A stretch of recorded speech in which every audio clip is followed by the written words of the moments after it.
the girls you would find on the street fall, few girls you will find on the street fall in the first category I mentioned. Those girls that come to the street after school, and then they go home after begging for some money.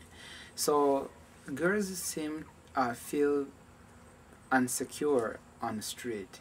That's why they don't spend their every day. They don't live their lives on the street, because they are sexually abused and physically abused, and it's just not very safe. And they tend not, in our culture, it could be very rude for a girl to be on the street, while it can be tolerated for a boy to be on the street. So that's also another reason why you won't find many girls.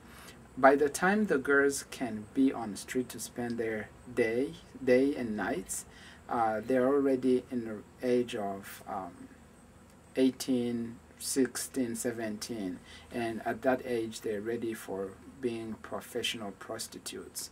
So you won't find them during the day. They will only be there during the night, when they're waiting for the clients, but you won't see them. And at that age, it's very, very hard to get them out of that what I would call sexual exploitation.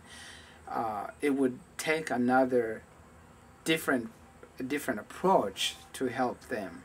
I wish that we could be able to help them, but at this point we were focusing on the boys, partly because the boys are also like the girls are endangered, their lives are endangered, but more importantly, the boys can be very violent when they grow up. So it poses a great risk to the national security as well, what they do when they grow up. So there is a saying in my native language, it's called igiti kigororwa kikiri gito. And what that means is you can only unbend a tree when still young.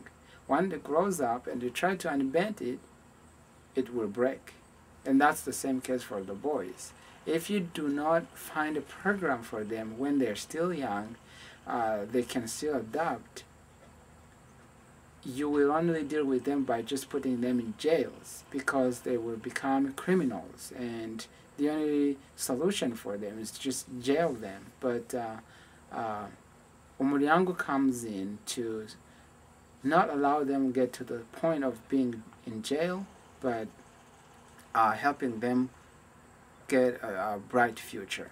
So the girls, we would want to help the girls, but since the situation is different, we are thinking about helping the girls stay with whoever they live with.